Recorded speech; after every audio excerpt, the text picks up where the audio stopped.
Avant de commencer cette vidéo, je vous rappelle qu'un tout nouveau concours Instant Gaming est disponible en description. Pour participer, c'est très simple. Cliquez sur le lien, rentrez le jeu vidéo de votre choix parmi un large choix disponible et croisez les doigts.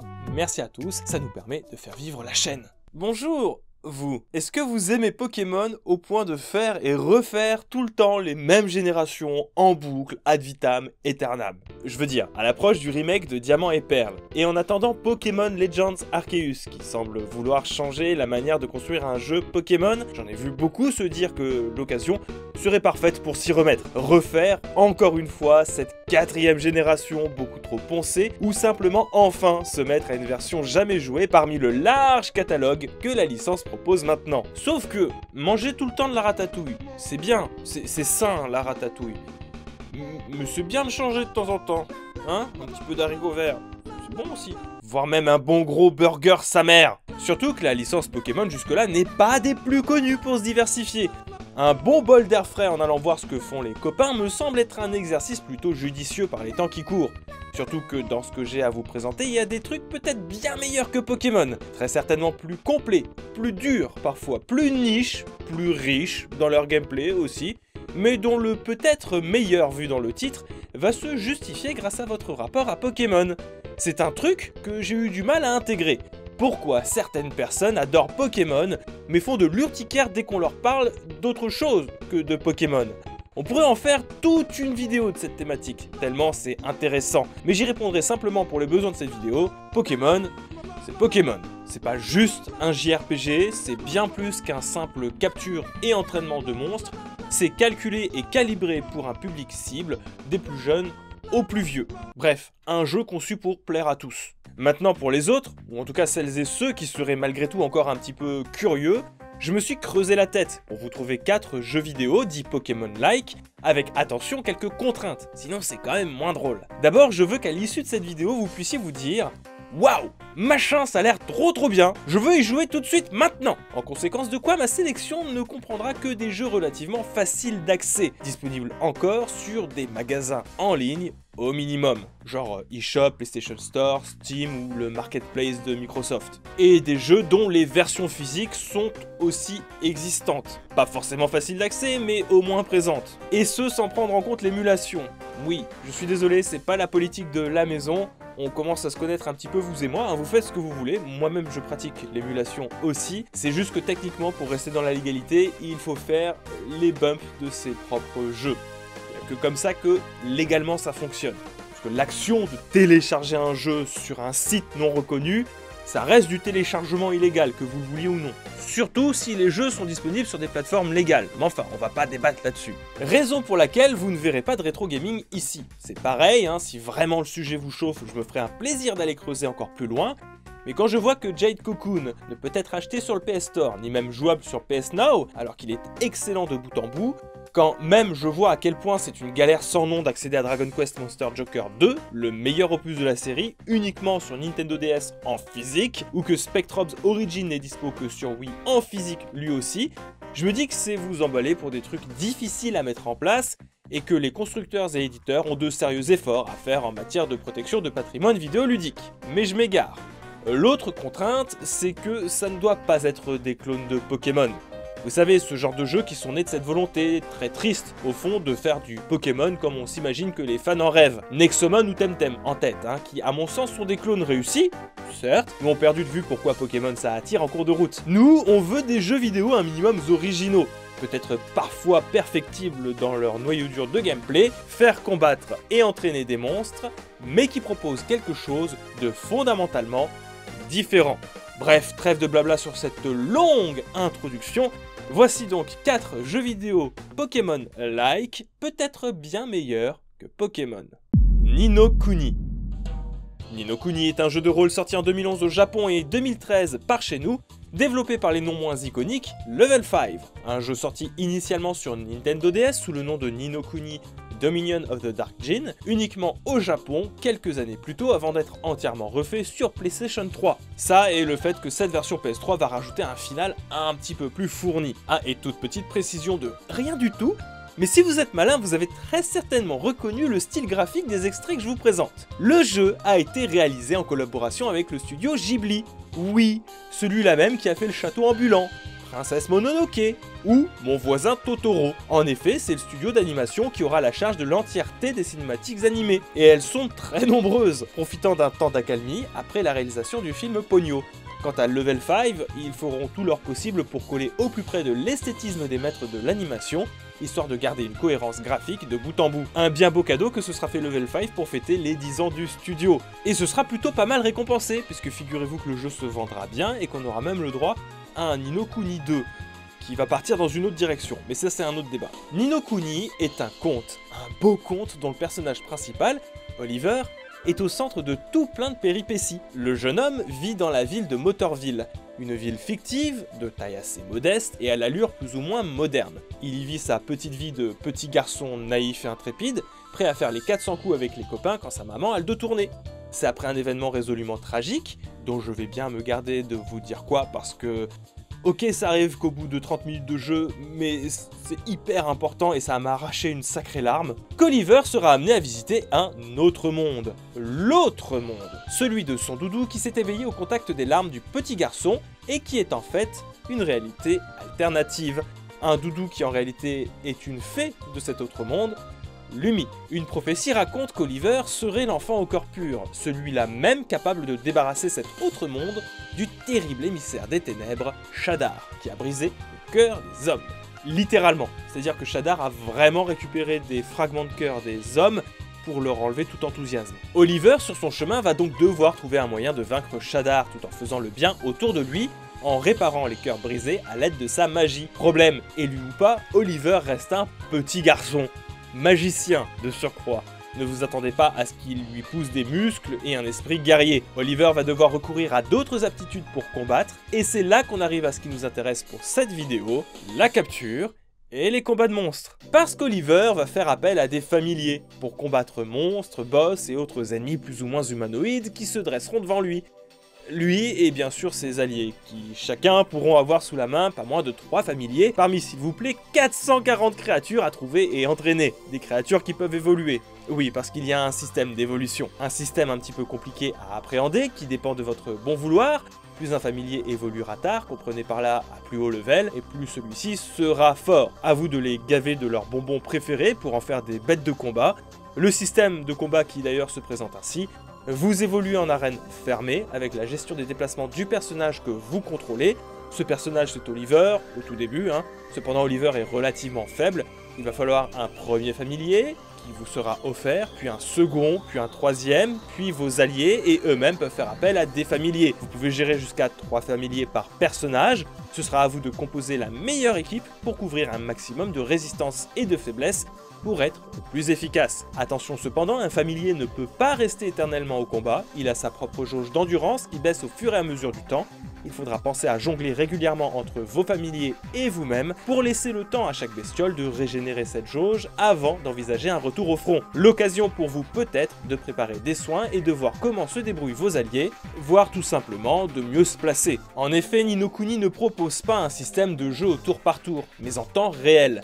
Le positionnement de vos familiers ou celui d'Oliver va être important, et selon votre style de jeu, savoir évaluer les distances avec des ennemis parfois un petit peu compliqués à appréhender sera crucial. C'est très certainement le jeu au système de combat le plus déroutant, mais qui pour le coup s'éloigne pas mal des clichés du genre, couplé à cette esthétique vraiment unique, propre au studio Ghibli. Seul bémol, un système aussi dense prend du temps à être intégré, c'est plutôt long avant d'être entièrement libre dans la composition de votre équipe, et il faudra attendre une petite dizaine d'heures avant d'avoir le droit de capturer vous-même les monstres du jeu. Mais croyez-moi, l'attente en vaut le coup. C'est disponible sur PlayStation 3, mais ça se trouve plus simplement sur PlayStation 4 en version remastered, ainsi que sur Nintendo Switch et sur Steam. Shin Megami Tensei 4 Apocalypse. Serais-je en train de vous teaser quelque chose en rapport avec Shin Megami Tensei sur la chaîne? Peut-être mystère. Shin Megami Tensei 4 Apocalypse, sorti sur Nintendo 3DS en 2016, développé par Atlus, évidemment, et la suite directe de Shin Megami Tensei 4, sorti 2 ans plus tôt sur l'eShop européen exclusivement. Une suite? Pourquoi ne pas parler du jeu original d'abord? Eh ben j'ai une raison.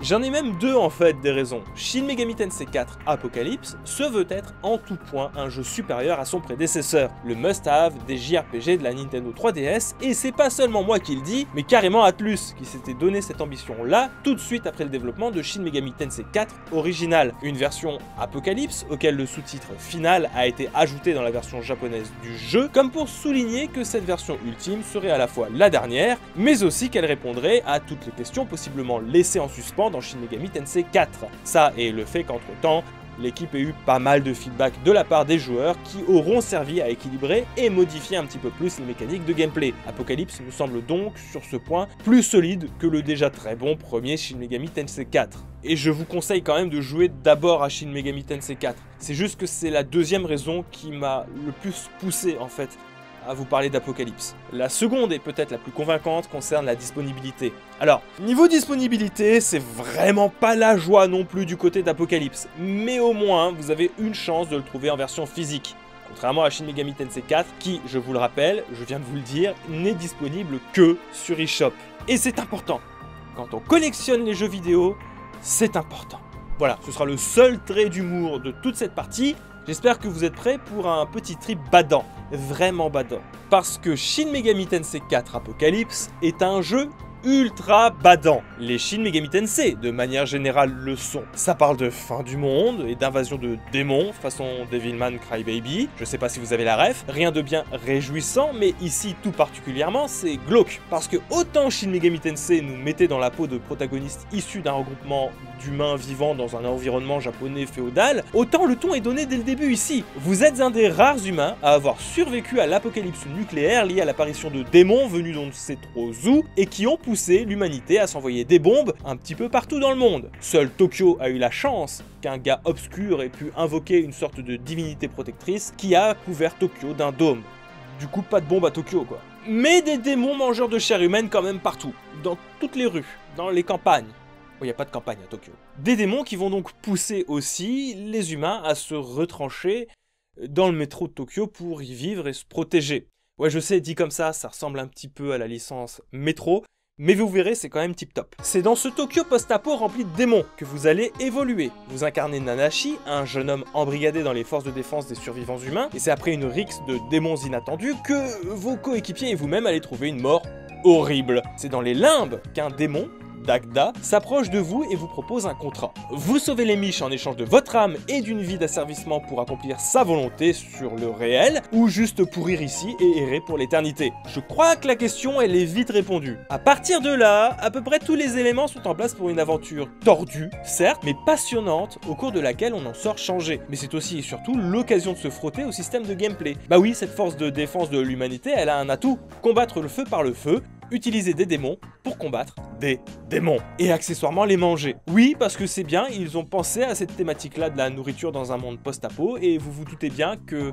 en absence de terre cultivable ou d'animaux, il faut bien manger quelque chose. Le système de combat se présente comme un tour par tour assez standard. Vous vous retrouvez à la première personne en faisant face aux démons attaquants. Votre équipe est composée d'humains accompagnants, parfois, mais surtout de démons que vous avez au préalable capturés via un système de négociation si cher à la série. Des alliés qui gagnent des niveaux, des pouvoirs, évoluent et même peuvent fusionner avec d'autres démons. Le point pivot du gameplay est également à trouver dans un des éléments très chers à la série, qui se retrouve aussi dans Persona 5, mais c'est pas étonnant. C'est le système Press Turn. Concrètement, on est face à un jeu de rôle, somme toute classique il est vrai, mais si vous réalisez une attaque contre laquelle l'adversaire est faible, vous vous offrez la possibilité d'attaquer une seconde fois. Il vous sera donc demandé de bien connaître vos forces et faiblesses pour jouer avec cette particularité, en gardant en tête que c'est réciproque. Et oui, si le monstre en face vous fait un coup critique, technique ou tape sur vos faiblesses, il aura lui aussi le droit d'attaquer une seconde fois. Et croyez-moi, il va falloir jouer tactique pendant vos parties parce que clairement, Shin Megami Tensei 4 Apocalypse ne vous fera aucun cadeau. Un jeu d'une richesse insoupçonnée, un de mes préférés de la console portable, un des plus beaux aussi, j'en ai pas parlé mais bon sang, ça tourne sur 3DS les gars, un jeu avec de grandes qualités qui malheureusement vont s'équilibrer par son accessibilité un petit peu compliquée, difficile à trouver en boîte et uniquement en anglais. Et un anglais plutôt soutenu, donc accrochez-vous. Mais bon, cette année c'est l'année de Shin Megami Tensei, si vous êtes très curieux du remaster du 3 ou du Shin Megami Tensei 5 sur Switch censé arriver tous les deux cette année, c'est peut-être l'occasion de vous familiariser avec la licence. World of Final Fantasy. On va retourner un petit peu sur quelque chose de classique, mais dont les mécaniques de gameplay à base de combat et de capture de monstres me plaît beaucoup. C'est très malin et vous verrez, c'est moins compliqué qu'il n'y paraît. World of Final Fantasy est un jeu sorti en 2016 partout dans le monde sur PlayStation Vita et PlayStation 4, porté sur PC en 2017 et Switch et Xbox One en 2018. Ouais, niveau couverture des plateformes, ça se pose là, c'est assez souvent un jeu qui se retrouve avec de bonnes grosses réductions, que ce soit en physique comme en dématérialisé. C'est édité par Square Enix et développé par Toze, et ça reprend, vous avez dû le deviner, l'esthétique et l'univers de la licence Final Fantasy. Enfin, les Final Fantasy étant tous différents les uns des autres, vous retrouverez les monstres emblématiques et certains personnages phares de la licence Final Fantasy. Deux personnages sont créés pour l'occasion et sont les seuls protagonistes originaux du titre, Lan et Rain. Deux jumeaux coincés dans un monde sans vie. C'est la rencontre avec le personnage énigmatique de Enna Cross qu'ils prennent conscience de leur non-vie en ces lieux et qu'ils ne savent au fond rien d'eux-mêmes. Elle les invite alors à retrouver leurs souvenirs perdus en parcourant le monde de Grimoire à la recherche des mirages qu'ils possédaient autrefois. Évidemment, qui dit jeu vidéo Final Fantasy, et même si le jeu semble avoir pris pour cible un public plus jeune, les choses vont forcément déraper à un moment ou à un autre. Toujours est-il qu'une fois fraîchement lancé, vous vous retrouvez pour une aventure à la complexité insoupçonnée et je dirais assez sous-coté. Alors, je vous ai parlé d'un public cible plus jeune. C'est plus ou moins ce qui a animé Square Enix sur les travaux préparatoires, qui s'était rendu compte, d'après les précédents travaux d'Hiroki Shiba, qui participe au projet, que la licence de Final Fantasy et ses spin-offs avaient tendance à s'orienter vers un public plus ado et adulte. En même temps, quand les précédentes productions s'appellent Final Fantasy VII, Dirge of Cerberus ou Final Fantasy Type 0, ouais, ça joue. Et cette volonté d'un ton plus léger et de facto plus grand public va se retrouver non seulement sur l'écriture, qui n'en manque pas de richesse cependant, je préfère prévenir avant que ça commence à se révulser en commentaire, mais aussi sur le style graphique particulier. Oui, vous l'avez sûrement vu, ces petits chibis là, ces personnages complètement difformes. Ce style a été créé pour rendre le design plus mignon, mais surtout va avoir une importance dans les mécaniques de jeu. World of Final Fantasy vous explique que les Lillipus sont la forme de vie la plus répandue dans le monde que vous allez parcourir, et que donc, de facto, il faut que vous leur ressembliez. Sinon, va y avoir des problèmes quand vous allez les rencontrer. Le truc, c'est que du coup, vous êtes capable de switcher de chibi à normal, un changement de taille qui vous permettra de composer, et on y vient enfin avec le gameplay du jeu, la création de pyramides entre vous et vos créatures. World of Final Fantasy repose sur un gameplay relativement simple, et proche de ce que vous connaissez dans Pokémon. Un monstre vous fait face, affaiblissez-le, capturez-le, mettez-le dans votre équipe, et il combattra à vos côtés. Lan et Rain peuvent posséder chacun jusqu'à 2 créatures dans votre équipe, des créatures de taille différentes. J'y viens, pas d'inquiétude. En combat, la jauge ATB, si chère à Square Enix, va rythmer le combat. Alors rythmer c'est vite dit, de base elle est assez lente, je vous invite à la mettre en vitesse max dans le menu et à appuyer sur R1 pour accélérer le tout face à des trash mobs. Lan et Rain et les créatures alliées, comme ennemis, vont jouer chacun leur tour. Les plus rapides commençant avant les plus lents, etc. Lancez des attaques, utilisez vos compétences, sortez victorieux et améliorez vos bestioles dans un sphérié tiré de Final Fantasy X. La subtilité, elle vient, et on y vient enfin, des pyramides. La possibilité d'empiler vos personnages avec 2 autres créatures arrangées en fonction de leur taille. Un grand en bas, à la base, un moyen au milieu et un tout petit tout en haut. Ensemble, vous partagez points de vie et points de sort. Vous êtes plus fort mais moins flexible face aux situations qui se présenteront à vous. Être sous forme de pyramide ou séparé va donc dépendre de l'ennemi que vous affronterez. Que vos héros soient en forme normale, considérée comme grande, donc base d'une pyramide, ou en Lillipus, considérée comme médium et donc pouvant monter sur un grand mirage, sera à prendre en compte pour créer des stratégies et assembler une équipe équilibrée parmi les quelques 200 mirages capturable dans le jeu. C'est pas si compliqué et c'est vachement bien expliqué dans le jeu. On se sent jamais vraiment perdu et c'est un système qui va trouver sa richesse au fur et à mesure que vous allez avancer. Trouver et capturer ces mirages va vous permettre de diversifier vos approches et de couvrir la moindre situation. Les empiler ou non va se faire à votre discrétion et il faudra parfois bien réfléchir à comment être le plus efficace en combat. Le tout avec des créatures de Final Fantasy et des personnages de la licence. Voilà ce que propose World of Final Fantasy. Finalement bien plus qu'un simple Pokémon-like, mais également bien plus qu'un bête spin-off à Final Fantasy. Monster Hunter Stories. Si vous êtes abonné depuis longtemps à la chaîne Iconoclast, vous savez que ça n'est pas la première fois qu'on parle de Monster Hunter Stories ici. Il s'agit d'un jeu de rôle développé par Capcom et Marvelous, sorti en 2016 sur Nintendo 3DS, mais également sur Android et iOS en 2018, pour un prix plus abordable sur téléphone que sur son homologue eShop. L'idée du jeu était de proposer tout simplement un jeu de rôle adapté à l'univers Monster Hunter, parce que la licence en emprunte déjà beaucoup des codes, bien qu'évidemment, tout soit tourné autour de l'action et de la chasse, tout en mettant en avant les icônes, les vraies icônes du jeu, les monstres. Et oui, pas les humains. On a beau chasser du monstre dans Monster Hunter, ceux qui font le sel du jeu avec leur design si atypique, c'est bien les monstres. Alors plutôt que de les chasser, et si on s'en faisait des petits potes? Encore une fois, évidemment, l'idée aussi était d'ouvrir Monster Hunter à un plus large public que ce à quoi la licence était habituée jusque-là. On est en 2016, je rappelle, et Monster Hunter World n'était pas encore sorti. Un épisode qui va marquer l'essai populaire en Occident quand le Japon était déjà conquis depuis un bail. L'idée de changer de fusil d'épaule pour attirer plus de monde, à ce moment-là, c'était franchement pas bête. D'autant plus pour un jeu qui se retrouve être de qualité, à tel point qu'on est nombreux à attendre le second épisode, déjà annoncé sur Nintendo Switch.